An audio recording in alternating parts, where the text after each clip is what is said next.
So in this segment, we're here with Zack from Underwater Lighting at LMC, where we've been spending our morning, and we're going to learn a little bit about more about underwater lights. So, Zack, we got something behind us that I think is a little bit unusual. Tell me about what we're looking at. Absolutely. This is actually a few years old Hargrave that has never had underwater lights on it before. So as you can see, there's no holes in the hull. So what we're going to do on this boat is basically have to drill new holes. If it's cored, we have to seal them, and then obviously put the lights in straight away. This differs from normal boats that we work on because they normally have underwater lights positioned in the exact right way, and that's just a case of removing and placing them in. So this boat is a unique challenge, but it's also exciting because we get to position the lights exactly where they're going to be most beneficial, and then the owners are going to have beautiful lights to light up the water. So let's back the boat up just a little bit. This is unusual in this day and age to not have an underwater light in the boat already, especially on a boat that's a couple of years old. I've been around the industry for quite some time, and I remember when bringing underwater lights in was all the rage. It was the new thing. And we had a lot of different things to consider. So give me a little background or a little history on where did we start with underwater lights, when did that start, and what were the technologies that were available when they first came to market? Absolutely. Underwater lights basically started around 1991. Peter Urquhart of Underwater Lights Limited, who I work with, put the first light on a boat then. It was a large super yacht, and that's really where the technology was started on the larger boat side. He developed the technology to bring these 150 watt HID lamps, which generate a fair amount of heat, into a contained housing that was suitable and approved for super yacht use. Over the years, and a decade or so later, the technology then became on fishing boats. It was the must-have accessory for sport fishers all around the world. Well, that was my area. I was in the sport fishing world, and one of the things that the guys started to do was to sword fish at night. Absolutely. And they liked to have a light in the bottom of the boat because they felt like it attracted the fish, and it actually did. So we had I guess those were HID lights or halogen lights back in those days, weren't they? Back in those days, they also developed a smaller light which used a xenon bulb, which was a lot lower wattage and could run off the DC power, which people, depending on who you ask, would prefer to use. So there were a couple of different sizes using that technology. So in the early 2000s, the craze really took off. And all those boats started to use them. And then with the advent or introduction of LED around 2005, 2006, meaning smaller lights with good output in LED at a good price, meant that it was available to all sizes of boats and every type of customer. So we actually learned a little bit earlier in the day today about light emitting diodes and the way we've got a lot of different varieties of LED light available.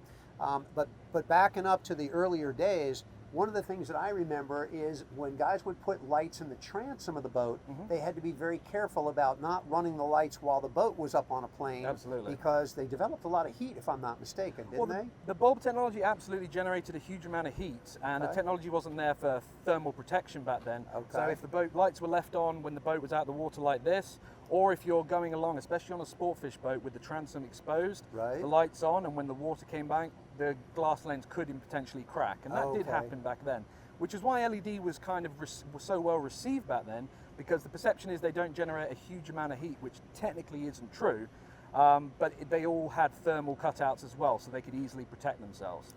So the technology was seen as a way forward. It was very expensive back in the early days, but a lot of people adopted it very, very quickly. Well, LED lighting has taken on, it's taken over the world. I mean, we've got LED lighting pretty much everywhere we look. Automobile industry is all LED. Aviation industry is switching all over to LED.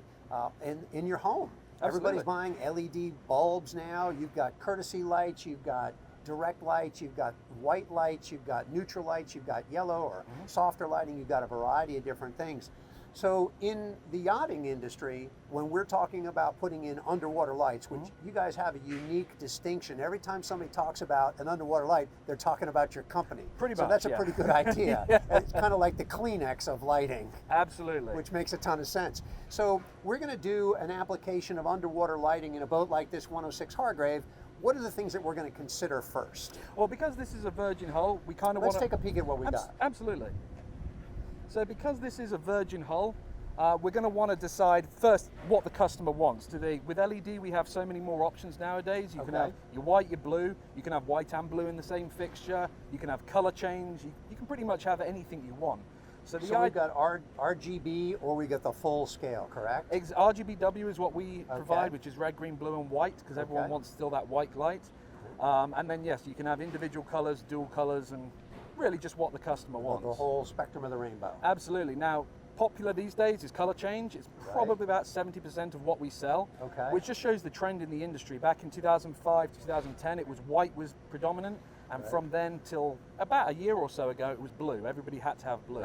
But now it's a mixture of everything, but color change is really starting to dominate, because why have one color when you can have hundreds? Sure. And the benefit of that is when you're going to different areas of the world, taking your boat to the Bahamas, up to New York, or wherever you want to go, the quality of the water will react differently to different colors. So in the Bahamas, white looks beautiful. Up in New Jersey, white will turn brown really quick. I mean, it makes the water look terrible. Terrible, but green in those waters looks unbelievable. Okay. And in fact, my favorite color right now is a teal. So it's 100% blue, 50% green, and that just sounds looks like a Miami sense. Dolphins fan to me. I'll take it. Okay. So, and in the Mediterranean, what do you see?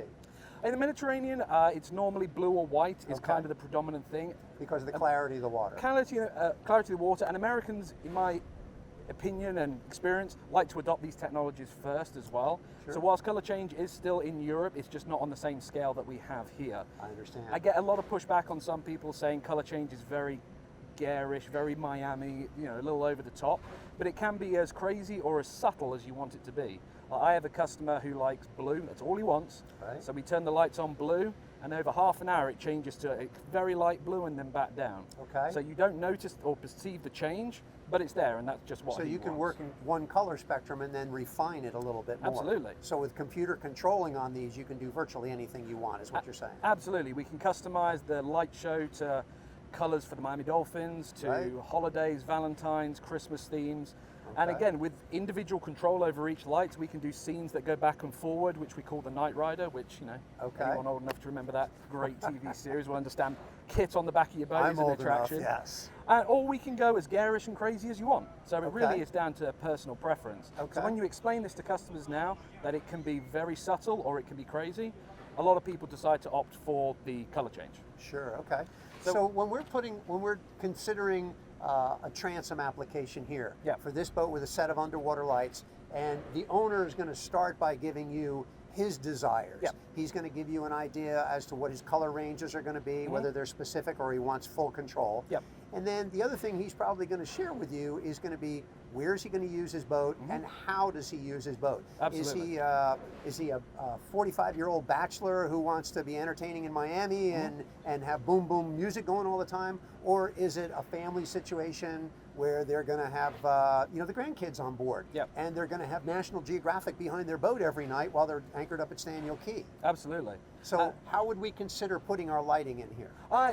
As you just said, all those factors need to be the questions asked. What their expectations are, where they're going to use the boat is a real key. And what really I try and ask as well, what their experience with underwater lights are. Underwater lights come in a couple of different varieties, either surface mount or through hull. The difference being with a surface mount, the entire light is on the outside of the boat with a very small wire going through. And a through hull is a larger hole, anywhere from 2.5 to 4 inches, which accommodates the light and which can then be serviced from inside the boat. So the surface mount gives you a smaller hull penetration, but you have to take the boat out of the water or use a diver to do service on it. Absolutely. The pros of those are they are less expensive, easier to install, smaller hole in the boat. Cons are, if there ever is an issue, you've got to work that around your haul out schedule or schedule an expensive haul out to fix. And they cannot be as bright as well as the traditional through hull styles. So it's a cost benefit versus the output. If the owner comes to me and says, I want the brightest lights in the world, they can't have surface mounts. A lot of people I talk with as well, I much prefer the surface mount. This is the people who've not really done lights before because they don't want to drill large holes in their boat. But when you explain to them there are 15 penetrations right here that are perfectly safe and probably another 20 underneath the boat, if it's done correctly by a professional, you'll never have an issue. So a larger hole, smaller hole, so long as it's done correct, will be absolutely fine. And the final benefit on the through holes is that pretty much all the through holes you can buy from any company have to be approved by Lloyd's and ABS because it's a through hole penetration which acts as a water barrier. So you have class considerations and you guys comply with those class considerations. We've always complied. Every single one of our lights has class, but with surface mount lights that you can go and buy from West Marine, there is no need for them to have those class considerations. Sure. So maybe maybe they're not built to the same standards that the through-hole lights Yeah, are. there aren't too many ABS class center consoles out there. Well, there really aren't, and that's really where those surface mount lights exist. They should be on trailer boats that can be pulled out and in all the time. Okay. On something like this, and trust me, I've seen many surface mounts put on boats of this size, and in my mind it's a mistake, because a downtime for a through-hole light, if you were to buy one of our lights and you had an issue, you could take the insert out, send it to us for repair, and we'd have it back in 48 hours.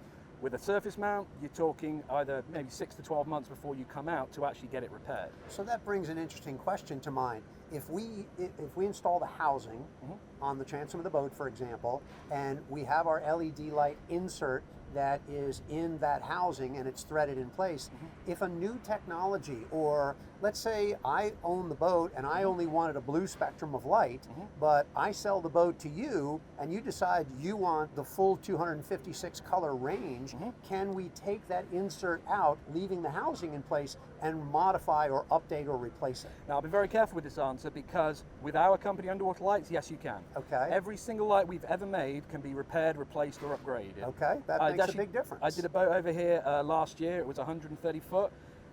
Lights were installed in 1997, and all we did is pulled out the bulbs and put color change LEDs straight in. Okay. With other companies, they change their housing design every time there's a slight new light comes out, so their inserts from 5 years ago won't fit what's coming out now. We make a very conscious effort that we perfected basically the housing, and that we leave that. We don't change that, and we just change the technology it becomes available.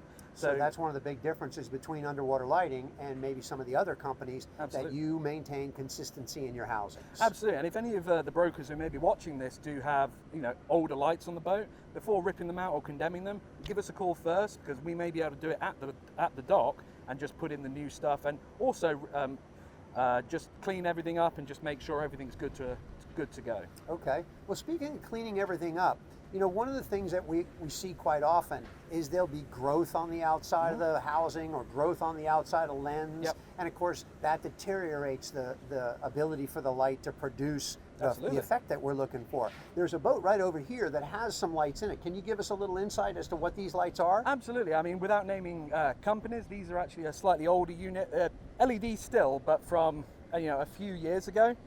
And as you can see, they've got quite a few on the back of the boat. And that was from a throwback from the older LED series. You had to do more to do the same kind of effect. Let's let our cameraman zoom in just a little bit so he can see and show the audience what we're talking about with the older technology of lights. So as you're saying, we've got several lights here in order to produce the effect that we're looking for. Exactly, and again, I don't want to bash the competition. No, of course really not. That much. Of course not. But with those type of lights, it's going to create a nice effect out the back. But with what we're going to do on this boat with our new QTS series of light, I mean, in the Bahamas, the lights we're going to put on here are going to go out 100, 150 feet. Wow. And that's kind of what we look for as a standard. With the color change, it's just going to, like I said, depending on the color you're on at a particular time and where you are, it's just going to look absolutely sensational. So what you're saying is that the technology has advanced to a degree that we can use fewer lights to provide the same effect, which, if we're talking about fewer hull penetrations, that's got to make everybody feel a little bit better. Absolutely. We've got the newest technology. We're able to have a brighter light, a full range of colors. So it gets better and better every day. Absolutely. I mean, back in the old days in 2005, 2006, a light was produced called the RFB 108, if you remember that, Lee, from Ocean LED, and that was 108 watts and about 1100 lumens. We now produce a light that's roughly the same wattage and is 25,000 lumens. Oh my gosh. So it's a 25-fold increase over the last 15 years. But LED technology gets better and better every day. The output gets better and it becomes less expensive as well. Right. So I've seen some of the LED lights, like these that are behind us on this boat, where when it's turned off and you look at it, you're basically looking at a circuit board with light emitting diodes on it. I've also seen other ones that when you look at the light, you see a lens and it appears that the circuit board is back behind it. Yes. are these different ways of creating your light? And tell me about that a little bit. The way, when it has a lens in front of the LED, that's a slightly older way of what's called collimating the LED. Okay. The idea is that light comes out from the LED at all angles, and the collimator, very much like a reflector in a halogen overhead light, focuses it forward rather than out the sides. Okay. With the latest LEDs, you can really get away with not having to do that by pushing the circuit board close to the lens. Okay. Because with underwater lights now, because they're so powerful, they project far enough, but now you want the spread. So in the early days, you took what limited power you have and pushed it in a direction that was useful. Now we have so much power available, we now want to spread it out. So you, being on a sport fish, you must have looked over the side and seen those dark triangles between each light. Absolutely, yeah. Well, that, with the new lights that have a 140-degree beam, that can be pretty much eliminated just by putting 4 lights on this boat. So you have a full range of light instead of having any gaps in there. Exactly. So now it's like a wash of light rather than individual jets of light. Okay, all right.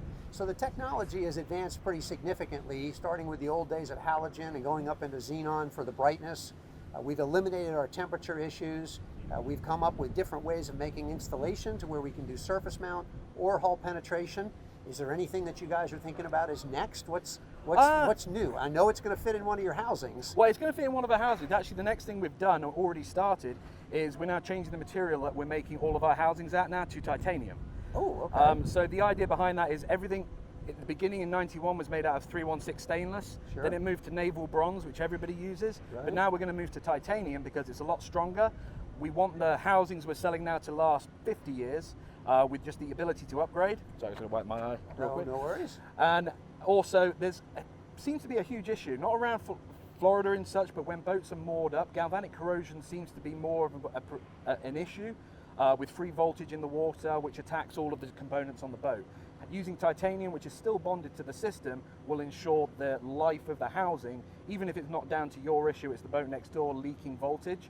So we've already made the change to titanium on the QTS. It will be moving to the QT80, and then our larger lights will be sometimes next year when we. So just like any other hull penetration, we don't just drill a hole and shove a light in there and wire it up to the battery and let her go. Yeah. We got to make sure that we've got, since it's a metallic housing, we've got to worry about electrolysis. We've got to make sure that she's incorporated into the bonding system. So it's not something that the weekend warrior is really going to do unless he's pretty well experienced. You want to bring in a professional. You want to bring in a professional. I mean, not just getting the lights installed, like you said, to the bonding system. If you do have a cored boat, you want to make sure that you take out a piece of the coring and then fill it with a hard epoxy, just so when you clamp down the two together, you don't want to be at that hole to crush. Right. So that could lead to issues of water seepage or anything. But it's the same with any through hole on the boat. You want to make sure it's done correctly. And also, one thing that we did mention, I think a little earlier, maintenance. So the lens issues, we recommend prop speeding on the outside of the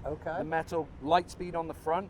And also we recommend in our manual every 18 months, just go down there, unscrew it, pull it out, lube it up with some dielectric and put it back. Okay. So because if you haven't touched the light for 20 years, in a boat, in a wet area like this, it's, you're going to have to put a bit of elbow grease into it. No, absolutely. So absolutely. Preventative maintenance and regular maintenance, just like your diver, is definitely what we'd recommend. Well, I think in a matter of a couple of minutes, we've gotten a pretty good sense of where underwater lighting started, what it was all about early in the game, and where we are today. I think it's been an interesting segment. Zach, thanks so much for giving us the time here at LMC. There's a lot of interesting stuff to do in the underwater lighting realm. And if you need something, you need some questions answered, I'm sure folks will have your contact information from the website. We're happy to get together with you and find out what they need to know. Absolutely. I mean, I just hope that people, there are so many options available when it comes to underwater lighting.